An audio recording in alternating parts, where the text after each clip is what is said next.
Olá, que bom estarmos juntos novamente. Nós estamos aí no módulo 2, já chegando ao finalzinho desse módulo. No nosso último encontro, nós conversamos um pouco sobre o ciclo dos movimentos. Que assunto interessante. E quando a gente fala do ciclo dos movimentos, a gente começa a entender a fonte, de consciência para descobrir se nós estamos longe ou perto da causa original que dá sentido à nossa igreja e ao movimento adventista. Nessa nossa conversa de hoje, nós vamos entender como ajudar as igrejas que estão nesse processo de reclinar e declinar a voltar a se inclinar, a voltar a ter um ímpeto de crescimento exponencial. Como elas podem viver à altura do seu ideal num claro movimento de multiplicação. Porque esse é o nosso sonho. Nós vamos falar hoje sobre o ciclo das igrejas. Já falamos sobre o ciclo dos movimentos, e agora vamos clarificar essa ideia dentro desse módulo onde a gente fala sobre a igreja que necessita de revitalização. Vamos falar sobre o ciclo das igrejas.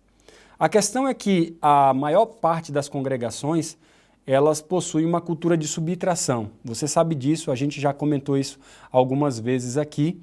E elas estão normalmente entre o nível 1 até o nível 3, nesse estágio de reclinação e declínio em direção à morte. Elas perderam, de certa forma, a causa primária e elas vivem à margem do seu ideal. Muitas dessas igrejas, elas não possuem mais missão, uma causa, por qual lutar. Elas só têm prédio e culto e programas, E sem missão, não há movimento. E a comunidade, normalmente, ela morre uma morte de espírito muito antes de morrer uma morte física, a morte da estrutura. Se o ethos, o DNA do movimento é perdido, a igreja começa a esquecer os princípios e valores e elas começam a adotar formas de medições que são apenas baseadas em números pelos números, que promove um sistema que será de, no máximo, adição. Nós queremos revitalizar a causa inicial nessas igrejas, revitalizar essa igreja para ela retornar a essa causa inicial, para que elas vivam o cristianismo como parte de um movimento missionário, que é a verdadeira identidade do movimento adventista. E para entender o ciclo das igrejas, nós precisamos entender como Jesus ele lançou as bases do movimento. A igreja ela deve viver de acordo com os ensinos e o ministério de Cristo. O próprio David Bosch, naquele livro A Missão Transformadora, Missão Transformadora, um catatal desse tamanho, que é um libelo, assim, um livro extraordinário, ele fala que a missão da igreja deve ser derivada da missão de Jesus, porque Cristo ele lança as bases para um movimento crescente. Quando você olha, o movimento quando sai das mãos de Cristo, ele é um movimento explosivo, ele é um movimento que está se multiplicando de uma maneira hiperbólica. O compromisso da igreja não é com uma filosofia, mas é com uma pessoa. Sua natureza é de discípulos que fazem discípulos. O seu ministério é um ministério amplo, é um ministério de cura, de ensino, de pregação.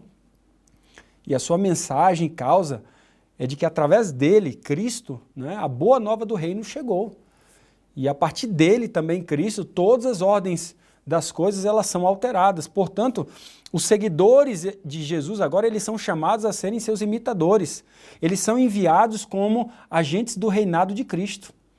E quando, de certa forma, Jesus chega, ele mostra a sua causa, Ele mostra a missão para o seu povo. Se você pegar o texto mesmo ali de Lucas, quando ele, logo nas suas credenciais, ele diz o seguinte, olha, eu vim aqui para alterar toda a ordem de coisas, Toda a ordem de coisas eu vim alterar, os coxos vão andar, os cegos vão ver, aqueles que têm possessão demoníaca serão libertados, o pobre será atendido, o ano aceitável do Senhor é chegado, que é o ano do jubileu, ou seja, ele traz uma visão de que, de fato, o reino de Deus chegou. Essa visão você vai encontrar em vários textos, Lucas 10, 9, 11, 20, só no livro de Lucas ali você vai ter vários, 17, 21, por exemplo. A primeira coisa que a igreja precisa é ter uma visão missionária.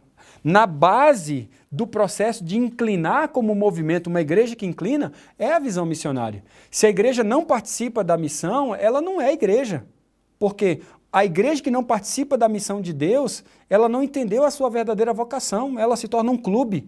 Eu sempre pergunto, o que vem primeiro, a igreja ou a missão? A missão tem uma igreja ou a igreja tem uma missão? É óbvio, a missão tem uma igreja, e se a igreja não vive a missão, ela não é igreja, ela é qualquer outra coisa, menos igreja. Quantas e quantas congregações nós poderíamos tirar de lado agora e dizer o seguinte, isso aqui não é igreja, perdeu a missão faz tempo. A igreja compreende, gente, um povo que é enviado em missão com Deus. Quando a igreja ela tem uma visão de missão muito clara, ela é impulsionada para a comunidade. Ela não é impulsionada para si, ela é impulsionada para fora. Ela é impulsionada para a sua audiência. Nesse sentido, a igreja é chamada a criar relacionamentos autênticos. A igreja é chamada a vivenciar relacionamentos profundos. E é exatamente isso que você vai encontrar no ministério de Jesus. Uma vez que ele lança a visão, o reino de Deus chegou, ele vai partir para o vinde após mim. É isso que você vai encontrar em Mateus 4,19. Ele vai criar conexões autênticas. Jesus, em todo o evangelho, ele se conecta com pessoas. E é dessa forma que acontece o discipulado autêntico. Discipulado autêntico acontece na relação com gente. Discipulado acontece quando nós temos realmente esse contato com pessoas. Discípulo se faz com contato pessoal, amizade. Nós podemos ter estudos bíblicos online, nós podemos ter robô dando estudo bíblico, Novo Tempo falando, mas discipulado de verdade só irá acontecer com relacionamentos íntimos verdadeiros de vida com vida. Embora muitas pessoas estejam apegadas a todo o processo online, a realidade do chamado de relação pessoal se dá nesse entendimento da gente sair da nossa clausura para a gente se colocar no ponto de partida das relações. É isso que Jesus veio fazer. Ele chama a igreja a se conectar com pessoas. Jesus poderia salvar toda a humanidade sem precisar vir a este mundo? Você sabe, ele veio nesse mundo para se conectar conosco. Ele veio nesse mundo para manter, acima de tudo, não somente a salvação para nós, mas também para revelar o Pai. E ele revela isso se relacionando. Filipe pergunta, Senhor, mostra-nos o Pai. Como assim mostra-nos o Pai, Filipe? Estou com você o tempo todo. A todos os instantes, como que você me diz, mostra-nos o Pai? Quem vê a mim, vê o Pai. Quem está comigo, está com o Pai. Nós estamos falando de relação, gente. Quando você vivencia essas relações de maneira profunda, você vai perceber que Jesus agora, ele chama os 12 para esse relacionamento profundo. E ele fica 3 anos e meio com esses 12 nesse relacionamento muito forte. Basicamente, o maior tempo de Jesus é com os 12, não é com uma multidão. E agora esses 12, Jesus pega nesse relacionamento profundo de discípulos que faz discípulos, e agora Jesus os envia. E Jesus envia os discípulos de 2 em 2, é isso que nós vamos encontrar em Mateus no capítulo 10. A igreja que se relaciona, ela tem mais oportunidade de se misturar, consequentemente de ministrar, de curar, de atender o pobre e o necessitado, de desestabilizar as estruturas sociais e opressoras. Normalmente a gente quer ser igreja sem se misturar. Eu costumo dizer de que mais importante do que a gente recolher alimento, né, e entregar alimento é a gente comer junto com as pessoas necessitadas. Não há nada de errado de entregar uma marmita, mas melhor do que entregar a marmita é comer a marmita junto com aquele que precisa da comida. Porque quando a gente senta ali e come junto, a gente não sacia somente a fome do estado físico, a gente também supre as carências emocionais, a gente levanta a autoestima, a gente ouve, a gente conhece as histórias, a gente começa a ministrar de uma maneira muito mais integral. Isso cria uma identificação com pessoas, coloca a igreja em contato com a sua audiência como uma representação do reino de Deus. Uma representação que faz com que as pessoas tenham vida e vida em abundância. Muitos se filiam ao movimento porque estão sedentos de uma causa. Uma mensagem que vale a pena dar tempo, recursos, energia, a vida. E essa causa é feita de relacionamentos autênticos. E o foco é servir, ministrar, doar, abençoar. Todos aqueles que estão envolvidos na ministração, todos aqueles que estão envolvidos na vida da missão da igreja, raramente estão fracos na fé. E não que não tenham percalços na caminhada, não. Eles não abandonam facilmente, porque existe uma causa que os segura. Não é qualquer pessoa, não é qualquer dedo em riste, não é qualquer palavrinha, não é qualquer desavença, não é qualquer fofoca que me tira do movimento. Por quê? Porque a causa é maior do que todas essas questões. A igreja, gente, é uma comunidade do encontro, uma comunidade dos chamados para fora. Essa é a raiz da palavra, é a lógica da palavra igreja. A palavra igreja, que é a palavra kalel, kalel, os chamados para fora. Fora para quê? Fora para abençoar, para servir, para doar, para ministrar. É por isso que a igreja está crescendo. Ela não se enclausurou na sua própria liturgia, no seu próprio prédio, nos seus próprios procedimentos, nas suas próprias reuniões, nos seus próprios programas. Pelo contrário, a igreja está no encontro do perdido, dando à igreja a razão e para o mundo a razão da sua fé. Isso aumenta o número dos salvos em Cristo e dessa forma se faz necessário uma melhor estrutura para acomodar esse crescimento saudável do corpo de Cristo. E quando nós temos as estruturas, nesse ponto nós chegamos na maturidade da igreja. Ela tem uma visão missionária, relacionamentos contagiantes, relacionamentos discipuladores, ela é uma embaixada na comunidade porque serve, porque ministra, porque ela vivencia a missão no seu contexto. Essa igreja agora, ela tem uma estrutura para potencializar todas essas coisas.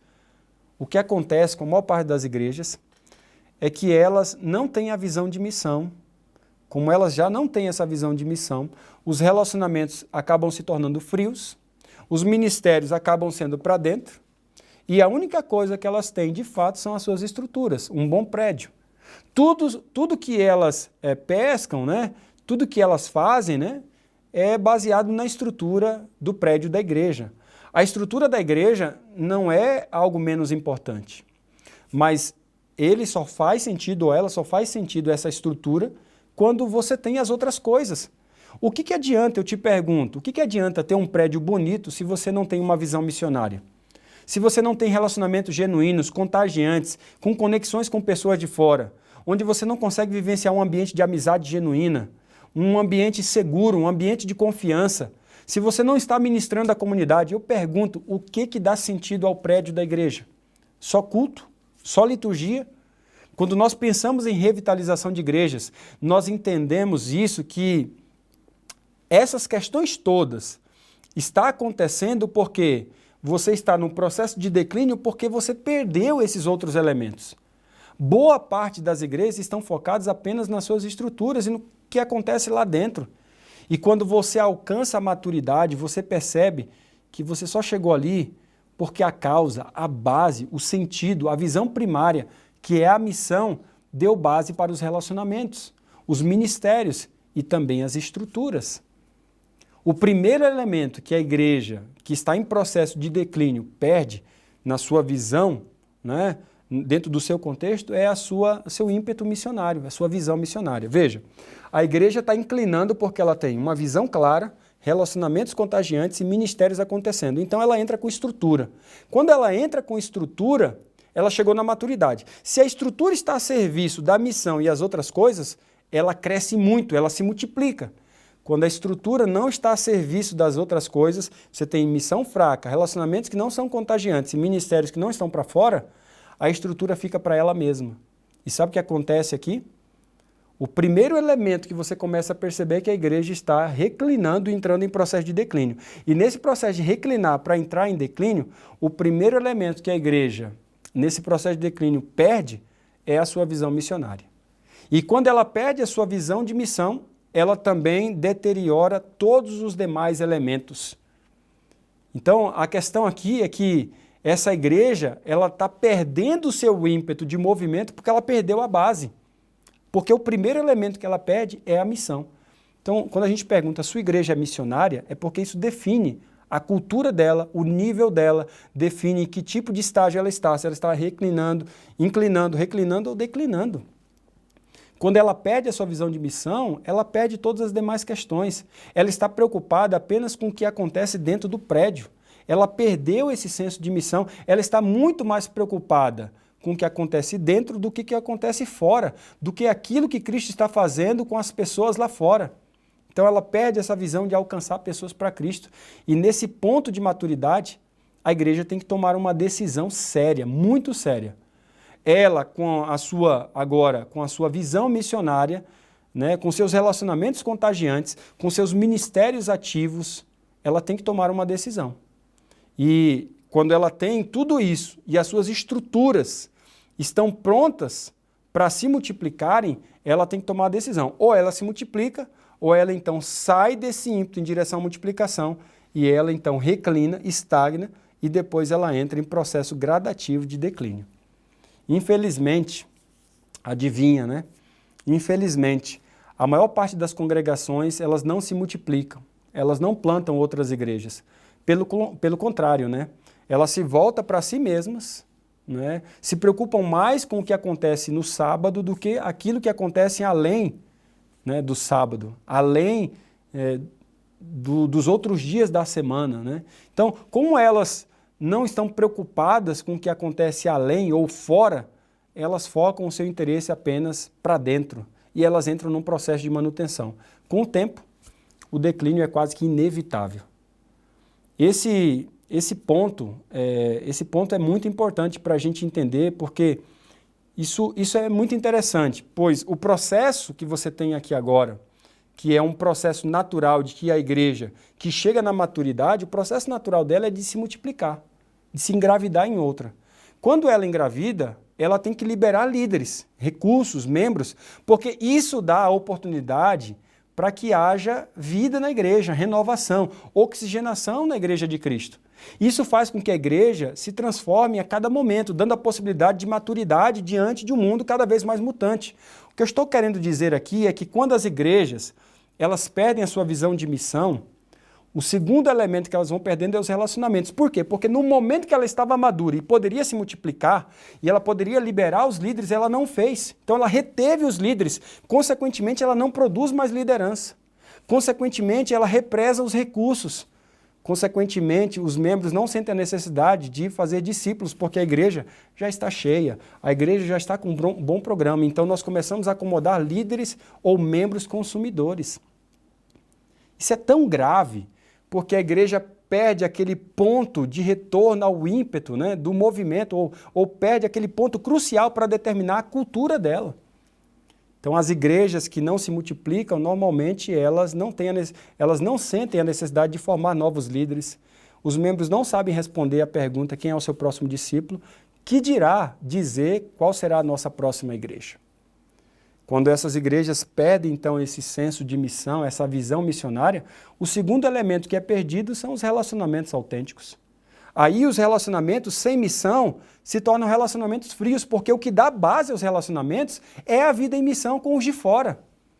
Se eles não falam mais de Jesus, eles vão falar mais deles mesmos. E aí você vai ver fofoca, intriga, brigas.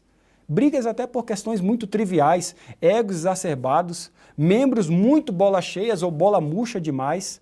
Tudo é muito tenso, as reuniões são muito difíceis. Por quê? Porque não existe intimidade. As pessoas não conhecem as suas histórias. A conexão da igreja é perdida, deixa de ser uma comunidade pactual. Você perde os elementos básicos de uma vida cortês, educada, bondosa, paciente. Por quê? Porque quando você perde a missão, né? Quando você perde a missão, é a missão que dá significado aos nossos relacionamentos. Nós estamos ali por uma causa que é maior do que nós mesmos. Então, muitas vezes a gente engole sapo sim, porque a causa que nos envolve é maior do que essa questão tão pequena. O próximo elemento que você vai ver sofrer são os ministérios. Porque sem a missão, o foco se torna interno. Você matou os relacionamentos, agora você mata os ministérios, porque os ministérios só existem dentro de um papel de vida comunitária. Mas se você não tem vida em comunidade, se a igreja não está para fora, ela ministra como? Ela simplesmente ministra para si próprio, seu próprio umbigo. Todo o foco dela se torna interno. E tudo que acontece é apenas no prédio. A igreja perde esse impulso ministerial e ela fica apenas com departamentos para dentro. Essa é uma das razões porque o sacerdócio de todos os crentes ele é enfraquecido e a igreja não tem relevância na comunidade, né?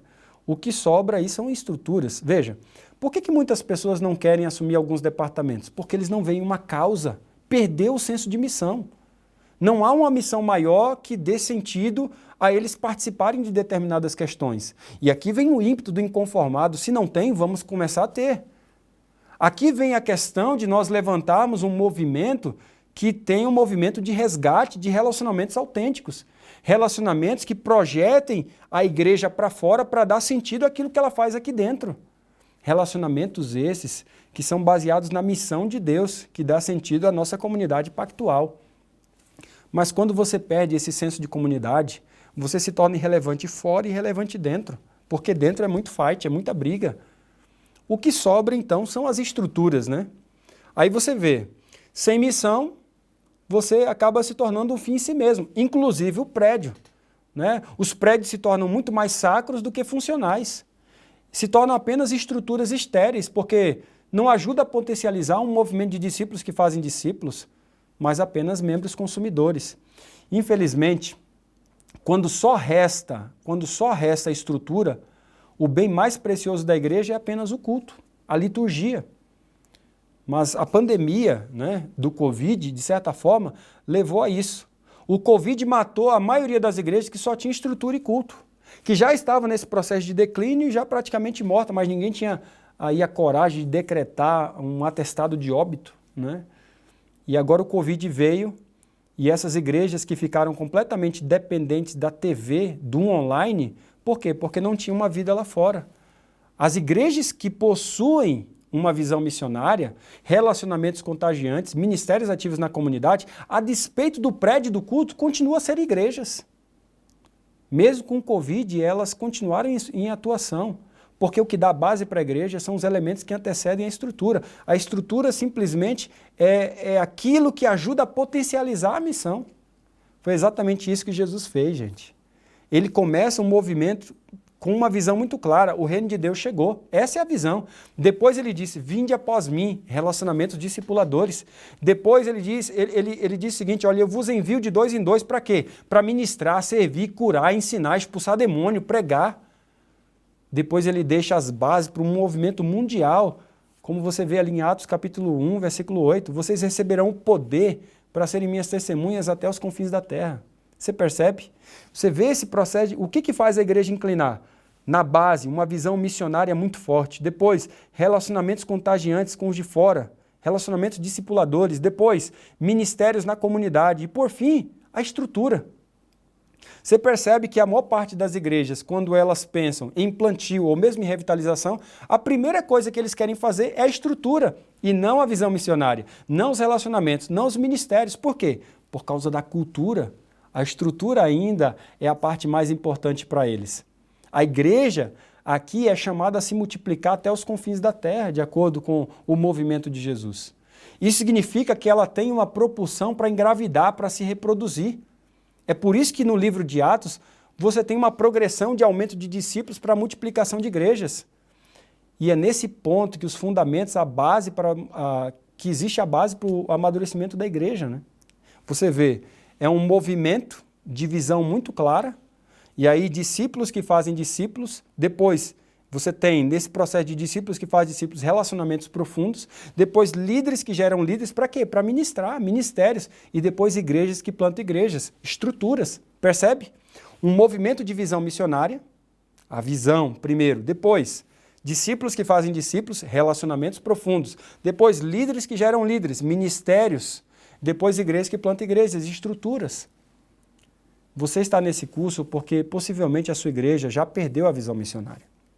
Os relacionamentos são frios, sem intimidade, os ministérios são apenas departamentos para dentro e agora a igreja, de certa forma, está refém de estruturas externas, estéreis. É preciso resgatar a causa, a missão que dá sentido à igreja. E eu digo, como eu já disse outras vezes aqui, Jesus, ele é o nosso modelo. O que ele faz? Ele starta o movimento com 12 discípulos, gente inativa, gente sem uma visão clara, mas ele dá essa visão, ele dá propósito, ele dá causa para esse pessoal. E quando ele dá essa causa, ele passa 3 anos e meio de formação, de discipulado autêntico, genuíno, diário, relacionamentos profundos. Em Atos 6, você vê que esses relacionamentos começam a dar frutos com líderes. Surgem então os diáconos. Atos 9 a 14 surgem então os anciãos. E depois de Atos 13, 14 em diante, você já não vê mais falando sobre multiplicação de discípulos. Agora nós vemos multiplicação exponencial de igrejas, de comunidades em todo o mundo de então. Então a pergunta que nós temos que fazer aqui, e eu sei que a pergunta que muita gente faz é, Alex, como que eu tenho certeza que a minha igreja foi revitalizada? É muito simples. Depois dessa nossa conversa ficou simples. É quando a sua igreja chega à maturidade que precisa se multiplicar em outras igrejas. Então, o que é uma igreja saudável, uma igreja boa? É uma igreja que tem condições de se engravidar em outras igrejas. Elas têm visão missionária forte, relacionamentos contagiantes, ministérios para fora em abundância e estruturas que possibilitam a plantação de novas igrejas. Aqui eu não estou falando apenas do prédio, eu estou falando de recursos, de pessoas, de liderança, uma visão macro.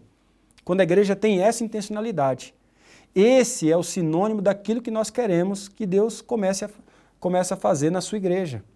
Nós queremos um movimento de discípulos, discípulos que fazem discípulos, líderes que geram líderes e de igrejas que plantam igrejas, igrejas que se multiplicam e não apenas criam membros consumidores. Mas para isso, você precisa tomar a atitude de resgatar caminhos esquecidos, de trazer de volta a pauta da missão como a base da sua igreja, de ter uma igreja de fato missionária, de ser intencional em relacionamentos íntimos, profundos, de permitir que o ambiente da igreja seja ambiente de conexão de pessoas, de acolhimento daqueles que não são parte da igreja de Cristo, da congregação.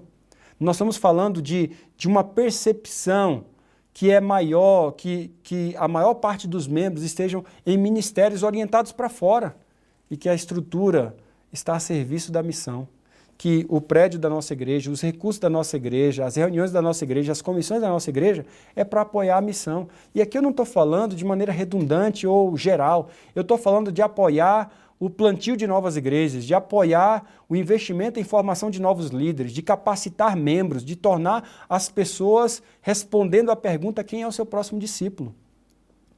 Como que você vai trazer esse assunto para os demais líderes da igreja? Você precisa fazer isso. Você precisa compartilhar o que Deus está falando com você ao longo dessa jornada. Na nossa próxima conversa, nós vamos falar do ponto de decisão de quando nós chegamos lá no topo. O que a gente faz quando a gente chega lá no topo, que determina se nós vamos nos multiplicar, ir para um nível 4 em direção ao nível 5, ou se a gente vai cair para o nível 2, estagnar e quem sabe até no nível 1, declinar e morrer. Vamos falar sobre as consequências de continuar sendo fiel à visão missionária da igreja e de também se acomodar e criar uma cultura que transforma aí o ciclo, né, de igreja, em vez de ser um ciclo de movimentos, se torna o ciclo da besta. E quando a gente fala do ciclo da besta, a gente está falando da ascensão dos 80, esse momento lá no topo. Eu estou ansioso, muito ansioso, para explicar isso para você. Bem, nós nos encontramos lá e até breve.